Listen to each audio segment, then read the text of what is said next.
Hello viewers, welcome to the session. In today's session, we are going to discuss the term evaluation in English language teaching. Evaluation is a natural process. We do evaluate many things in our life.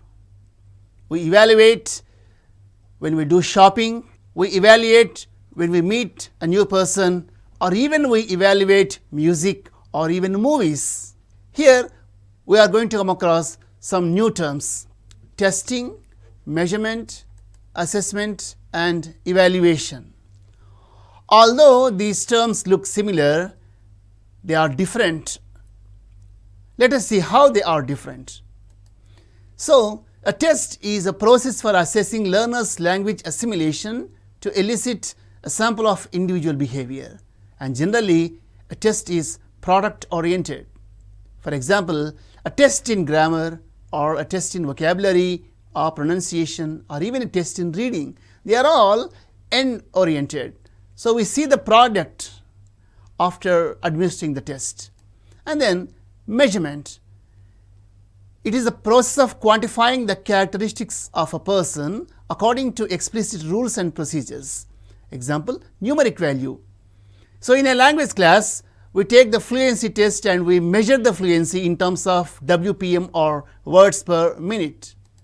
And assessment, at basic level, assessment is nothing but making a decision, and it is the full range of procedures used to gain information about learners' learning, which includes classroom observations, projects, written works and tests. And evaluation.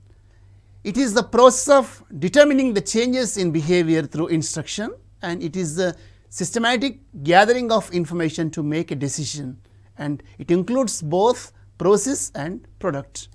And it is the process of ascertaining or judging the value of something by using a standard appraisal system, which includes judgments and goals to be attained. So, this is the triangulation of data.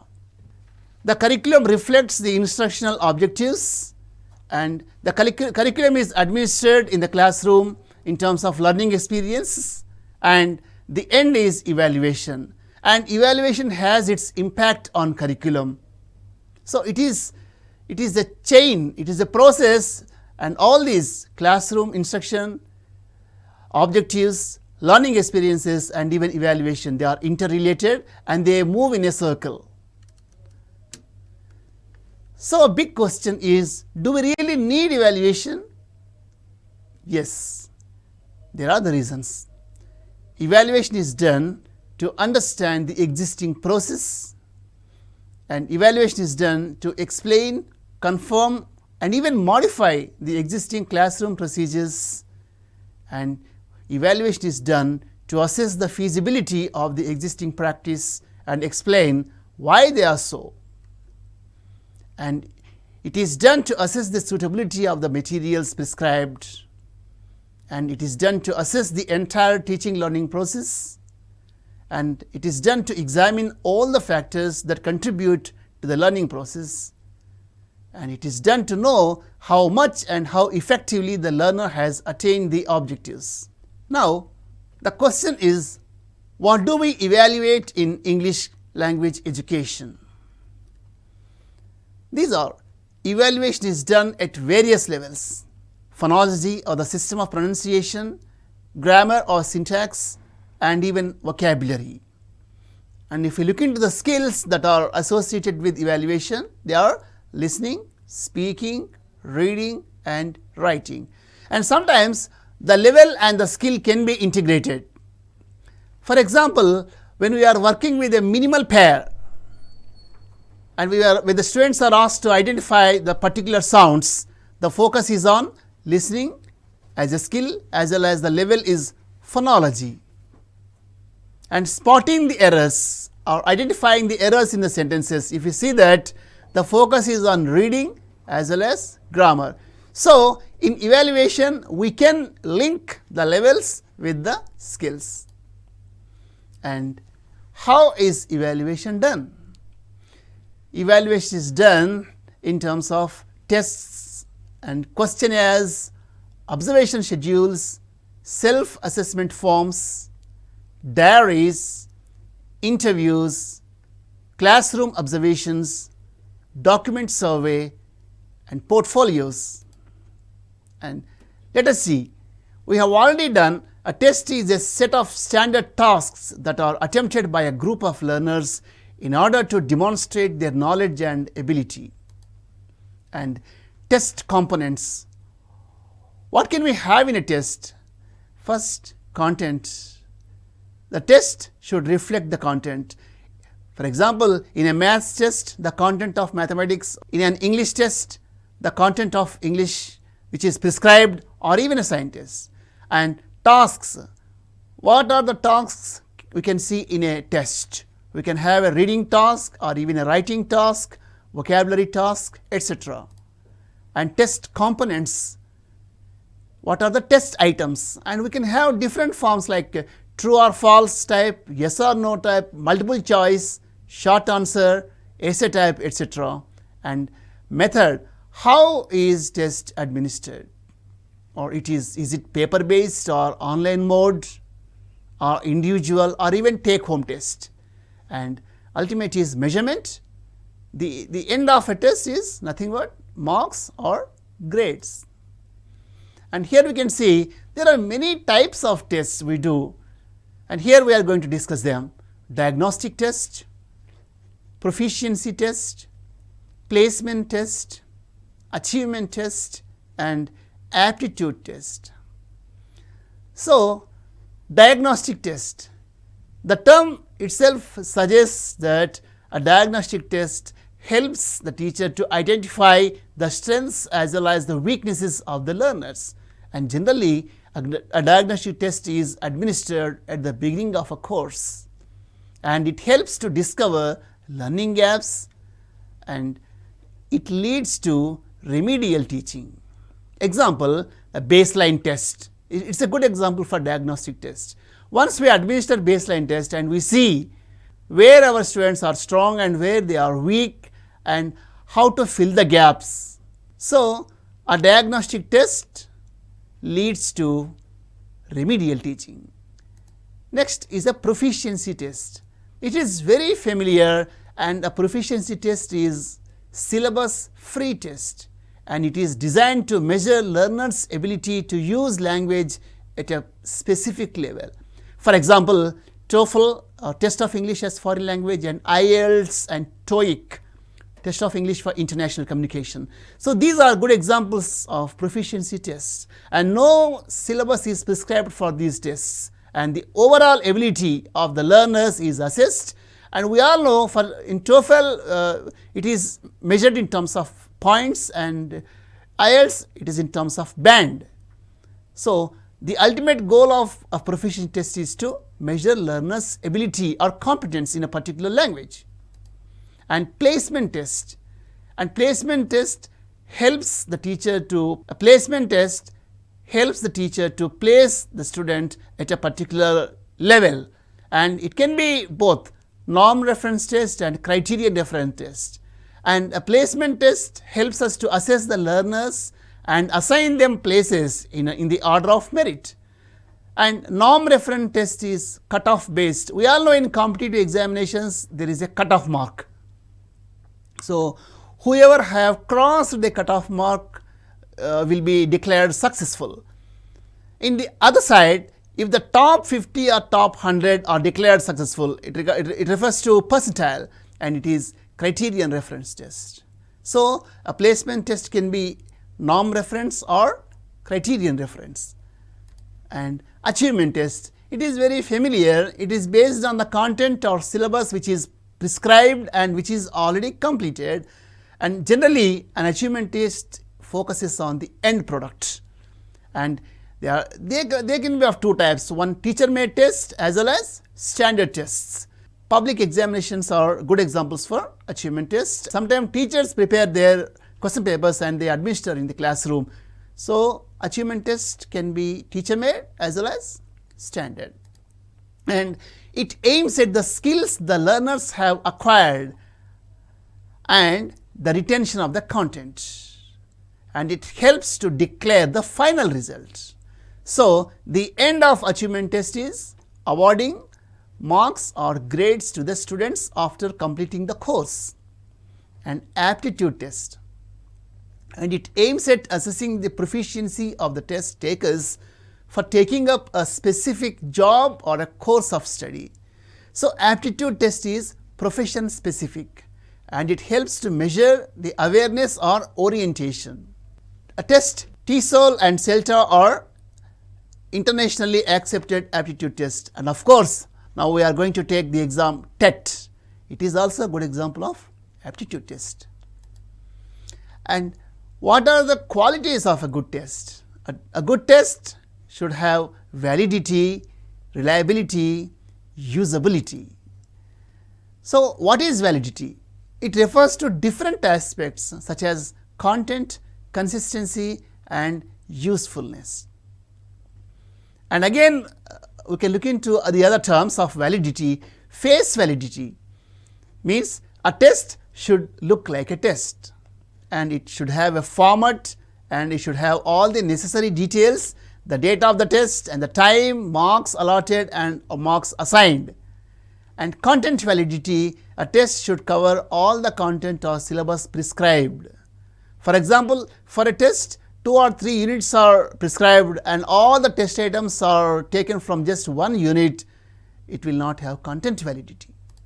And concurrent validity refers to the test should be similar to the tests that are made by other teachers or that are administered previously or other available tests. So, this is content validity. We cannot come out with a totally new format or totally new concepts in a test, and a test should reflect or a test should be similar to the tests that have been administered before.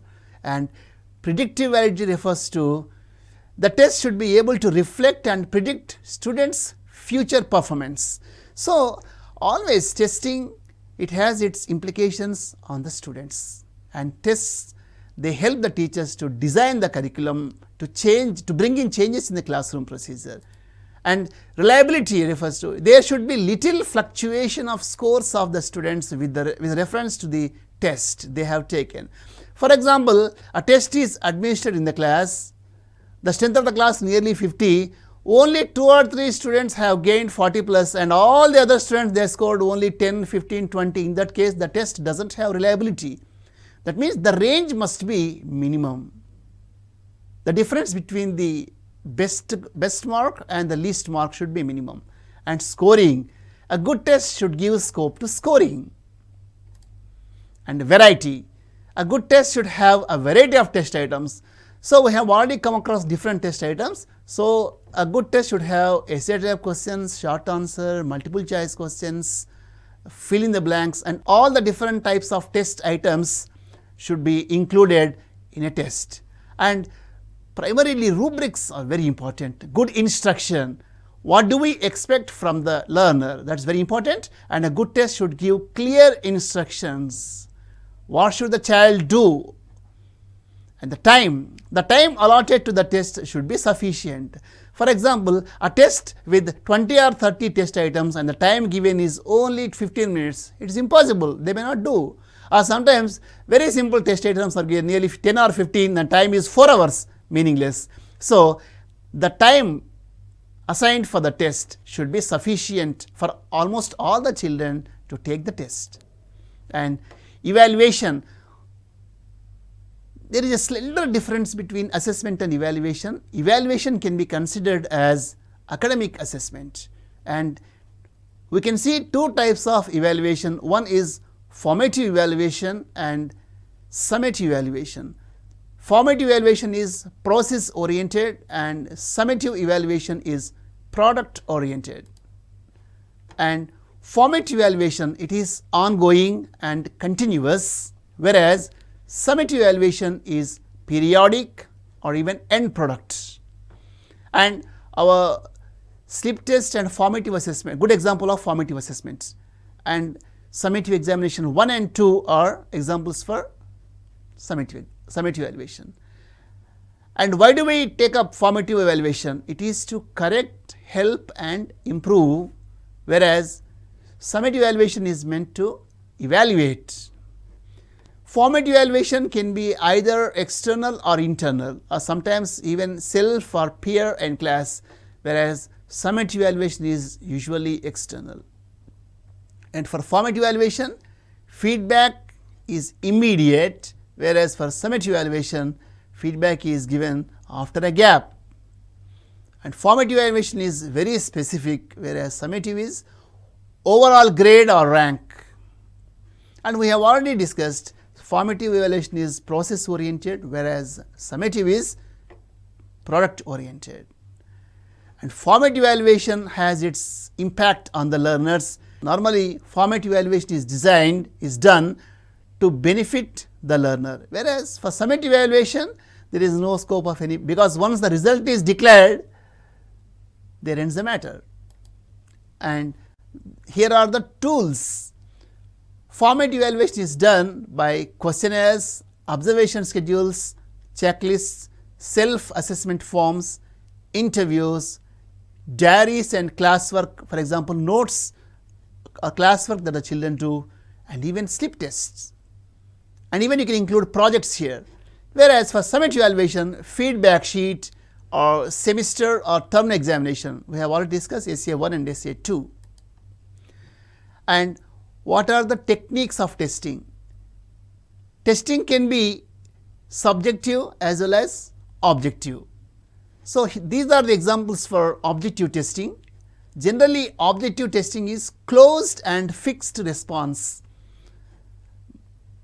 Here are the examples: multiple choice questions, gap filling, true or false, yes or no type questions, and even very short answer questions and matching type.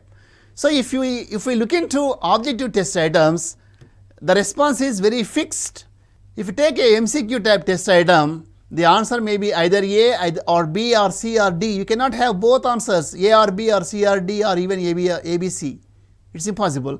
And even gap filling or fill in the blanks also, many cases you expect only one and only one correct answer. And we all know that subjective testing, good examples for essay type and even paragraph questions and open composition questions. For example, we may ask the children to write a letter to their friend, or you may ask the letter to describe something. In that case, they are free. A class with 30 students will get 30 different responses. So, summative testing is not fixed, it is quite open-ended. Or even you may ask the learners to prepare a speech. It is again subjective testing. But whereas for objective testing, the test items and even the answers are very fixed. And now we have adopted CCE, or continuous and comprehensive evaluation. So, what is CCE? And it is more flexible, and grading is there in place of marks and assessment of academic standards. In the new curriculum system, we have taken up academic standards and divergent means of assessment. So, assessment is done not only by testing, it is done by means of projects and portfolios, oral responses, and even activity reports are. And in CCE, the co-curricular areas are also included, work experience, ICT and all. And these are the academic standards in English language teaching: listening and responding, reading comprehension, conventions of writing, grammatical awareness, vocabulary and creative expressions, or we can call them discourses. So, these discourses can be oral as well as written. Speech, interview, good examples for oral discourses, or even a poem or even a song. Whereas letter, news report, diary entry and even a poster, they are examples of written discourses. And sometimes we can go beyond them also. You can take up a choreography script. So, where many skills are involved. So, different discourses are taken up. So, here in CCE, the focus is on oral as well as written discourses. Every examination needs a blueprint. So, what is a blueprint? A blueprint is nothing but a plan. and how the marks are distributed.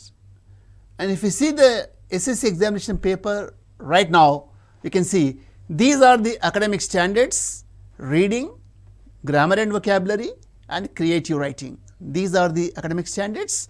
And if you see the type of test item, MCQ stands for multiple choice, and VSA very short answer, and even SCA stands for short answer, and E stands for essay.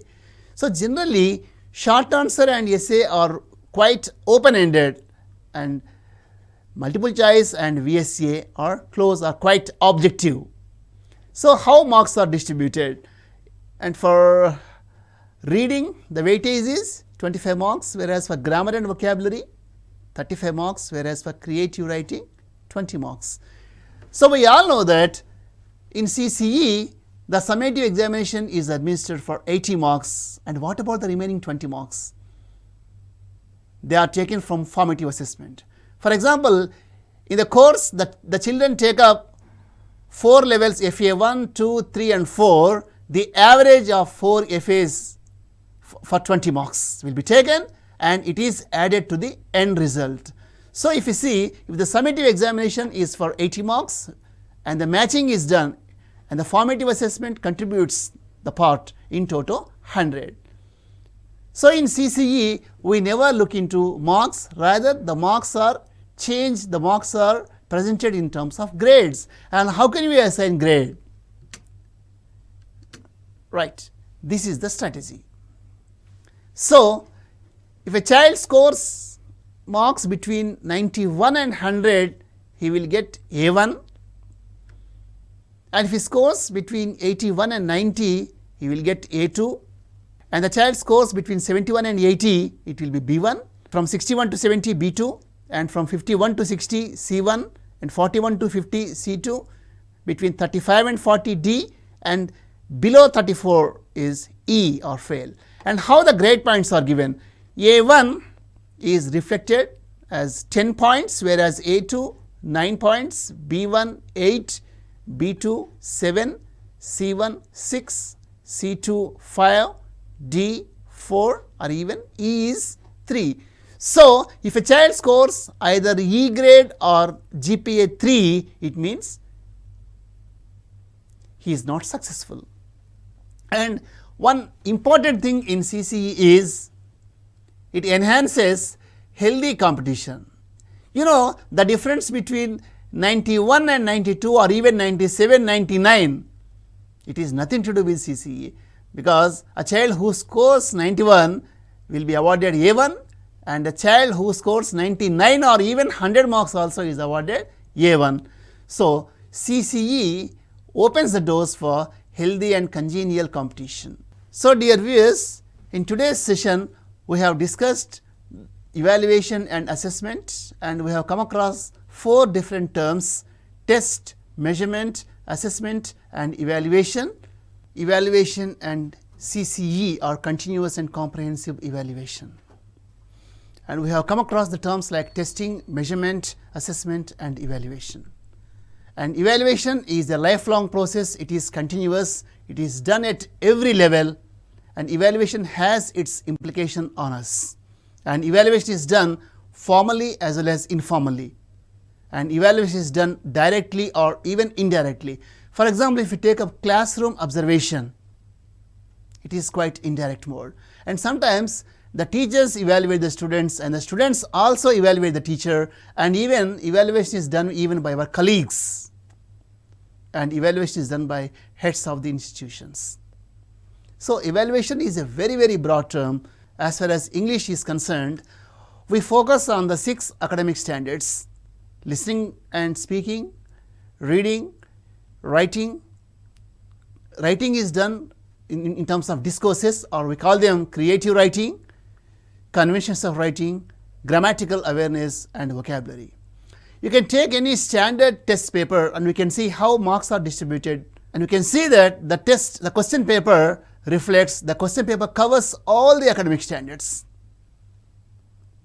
And listening and speaking done in the classroom, and the leftover, if you take the question paper from class 6 to 8, it is meant for 70 marks only, and the 10 marks are meant for listening and responding. And formative assessment always contributes to the whole result. The 20% weightage is taken from formative assessment, and formative assessment is done in terms of slip tests, projects, classroom observations, and even the performance of the children in the classroom, and even the diaries and portfolios and all. And classroom assessment is done in many ways. For example, how the child presents a topic, and how the child speaks in the class, and how the children respond to the teacher, and how the children take part in the activities, and how the children distribute work when they are working groups, and how the children take up projects, and how they consolidate the data, and how they bring the report. And the portfolio is the collection of all the work done by the student in the class. And portfolio assessment is very important in English classroom. So, we just cannot say that the end test is the end. No, evaluation includes so many issues, and even evaluation reflects on our teaching process. For example, once we analyze the end result, what do? We see how many students have got good marks and how many students have not, and where we went wrong. And sometimes evaluation leads to changes in our classroom process, changes in our system.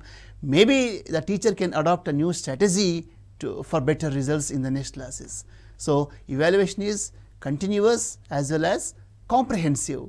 Evaluation is done curricular as well as co-curricular also, and how the children take part in work experiences, and even ICT and art and culture education and all. So, education focuses on all round development of the children. So, dear friends, now we have to focus on continuous comprehensive evaluation, and we have to see that it should be done in the best way. That's all for us today. Have a nice day.